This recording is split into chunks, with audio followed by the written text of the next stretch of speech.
जब अल्लाह ने इंसान को खल्क करने का इरादा किया तो कोई भी फरिश्ता जमीन से मिट्टी न ला सका। तो इतने में हजरत इजराइल अलैहिस्सलाम फरमाने लगे, ऐ अल्लाह ये काम मुझसे ही होना है। तो बस अल्लाह के हुक्म से हजरत इजराइल जमीन को आए और 3 अक़साम की मिट्टी को जमा किया, सुर्ख, सफेद और स्याह। फिर इस मिट्टी को मक्का और ताइफ के दरमियान रखा गया और मुसलसल बारान रहमत बरसती रही। फिर अल्लाह ने इस मिट्टी को अर्श पे बुलाया और हजरत आदम अलैहिस्सलाम का पुतला तैयार कर दिया और 40 साल तक वो जन्नत में रखा गया। हर फरिश्ता उस मुजस्समे को देखता कि ये मिट्टी का बना हुआ पुतला कैसे चलेगा, कैसे बात करेगा, कैसे जिंदा होगा। 40 साल तक अल्लाह ने इस निशानी को कायम रखा और फिर एक दिन जन्नत के तमाम फरिश्तों को हुक्म दिया कि आज मैं अपनी इसमें रूह डालूंगा और जब ऐसा हो तो तमाम फरिश्ते इस आदम को सजदा कर देना। सब फरिश्ते हैरत से पुतले को देख ही रहे थे। इतने में अल्लाह ने इस मिट्टी के मुजस्समे में अपनी रूह डाली तो आदम अलैहिस्सलाम ने छींक ली और तमाम फरिश्ते सजदे में गिर के अल्लाह की तारीफ करने लगे सिवाय इब्लीस के, और वो तकब्बर और हसद कर बैठा। अल्लाह ने उसे अपनी दरबार से निकाल दिया। फिर अल्लाह ने हजरत आदम से बीबी हवा को पैदा किया और इनकी जन्नत में की गई गलती के सबब इनको जमीन पे भेज दिया और ये हुक्म नाफिज किया कि अब जन्नत में वो ही आएगा जो ये साबित करे कि वो हमारा फरमाबरदार है। और यूं इंसानों के लिए दुनिया में इम्तिहानात को रखा गया ताकि हर इंसान इम्तिहान देकर अल्लाह को राजी करके जन्नत तक पहुंच सके। तारीख ने लिखा, जब आदम और बीबी हवा जमीन को आए तो 200 साल तक एक दूसरे से जुदा रहे और अल्लाह से माफी मांगते रहे। बिलाखिर अल्लाह ने उनकी तौबा कबूल की। हजरत जिब्रील अलैहिस्सलाम उन्हें मक्का में जबल अरफात पर छोड़ आए और वो साथ रहने लगे।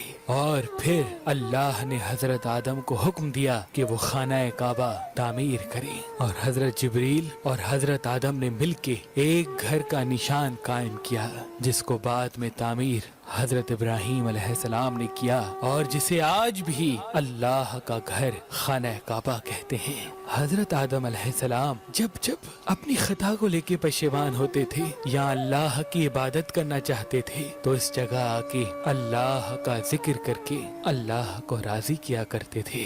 हजरत आदम अलैहिस्सलाम ने 960 बरस की जिंदगी पाई जबकि आदम अलैहिस्सलाम की जिंदगी 1000 साल की थी, क्योंकि जब आदम अलैहिस्सलाम जन्नत में थे तो अल्लाह ने हजरत आदम अलैहिस्सलाम को उनकी तमाम औलाद जिन जिन को नबूवत मिलनी थी उनकी शख्सियत और उनकी उम्र आदम अलैहिस्सलाम के नजदीक वाज़ेह कर दी। आपने जब हजरत दाऊद अलैहिस्सलाम की उम्र को 60 साल तक देखा तो अल्लाह से कहने लगे, ऐ अल्लाह मेरी उम्र के 40 साल मेरे पोते दाऊद को दे दे। तो यूं आपकी दुआ कबूल हो गई।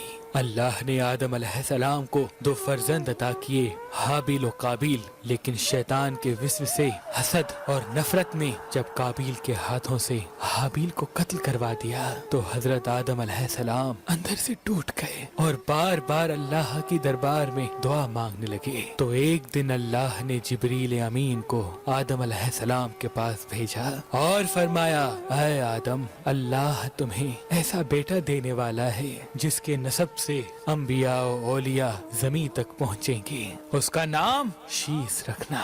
शीस का मतलब है अल्लाह का अता किया गया तोहफा।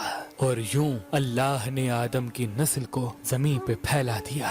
जब आदम अलैहिस्सलाम का आखिरी वक्त आया आपने अपने बेटों से कहा कि मेरा जन्नत के फल खाने का जी कर रहा है। आपके बेटे जमीन पे जन्नत के फल ढूंढते रहे कि अचानक से उनको फरिश्ते मिले और कहने लगे, ऐ बनी आदम कहाँ जा रहे हो? उन्होंने कहा, हम अपने बाबा आदम के लिए जन्नत के फल ढूंढ रहे हैं। उन फरिश्तों ने कहा, जाओ तुम्हारे बाबा चंद दिनों के मेहमान हैं। आपके तमाम फर्जंद दौड़ते दौड़ते आप तक आ पहुँचे। तो आदम अलैहिस्सलाम बिस्तर बीमारी पर अल्लाह का जिक्र कर रहे हैं। बस इतने में मौत का फरिश्ता आ पहुंचा। जैसे ही बीबी हवा ने मौत के फरिश्ते को देखा, हजरत आदम से लिपट गई कि मैं अपने शोहर को अपने से जुदा नहीं करूंगी। अल्लाह के नबी आदम अलैहिस्सलाम ने फरमाया, ऐ हवा, मुझसे दूर हट जा।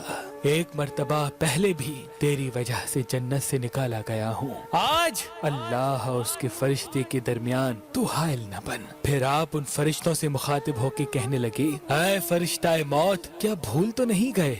मैंने अल्लाह से सुना था मेरी उम्र 1000 साल की है और अभी तो मुझे 960 साल हुए हैं। तो मलकुल मौत ने कहा, ऐ अल्लाह के नबी आदम, आपने खुद ही फरमाया था कि आपकी जिंदगी के 40 साल आपके पोते दाऊद अलैहिस्सलाम को दिए जाएं। बस आदम अलैहिस्सलाम की रूह कब्ज की गई, आपको गुस्ल फरिश्तों ने दिया और जन्नत की खुशबू आपके जिस्म मुबारक को लगाई गई। फिर आपकी जनाज़े नमाज फरिश्तों ने हजरत जिब्राईल अलैहिस्सलाम के पीछे अदा की और जमीन खोद कर आपकी तदफीन की। और तमाम इंसानों के नजदीक अल्लाह का ये हुक्म नाफिज किया कि जब भी किसी का इंतकाल हो तो उनके जिस्म को ऐसे ही तदफीन करना। आज भी उन फरिश्तों की सुन्नत पे अहले ईमान अमल करके अपने बुजुर्गों की तदफीन करते हैं। आपकी कब्र मुबारक की जगह को लेके इख्तिलाफात हैं। कुछ मौरखीन के नजदीक आपकी जाए तदफीन श्रीलंका, तो कुछ के नजदीक जबले अबी कबीस, तो कुछ के नजदीक इराक और कुछ के नजदीक मस्जिद खरीफ के सहन या अंदर। बाज रवायतों में ये भी है कि जब हजरत आदम अलैहिस्सलाम का रूह कब्ज करने के लिए फरिश्ता मौत आ पहुंचा तो आपने अपने बेटे, जिसको आपने अपना जानशीन बनाया था, हजरत शीस अलैहिस्सलाम से कहने लगे कि ऐ मेरे जानशीन, मैंने अल्लाह से सुना था कि अनकरीब इस जमीन पे एक बहुत बड़ा तूफान आएगा। अगर तुम उस वक्त तक मौजूद रहो तो मेरे जिस्म को उस कश्ती नूह में सवार करना जो निजात का वसीला है, और अगर तुम उस वक्त तक ना पहुंचो तो अपनी औलाद से वसीयत करना कि मेरे जिस्म को कश्ती नूह में सवार करे। तारीख ने लिखा, जब तूफान नूह आया तो हजरत नूह अलैहिस्सलाम ने अपनी कश्ती में हजरत आदम और बीबी हवा के जिस्म मुबारक को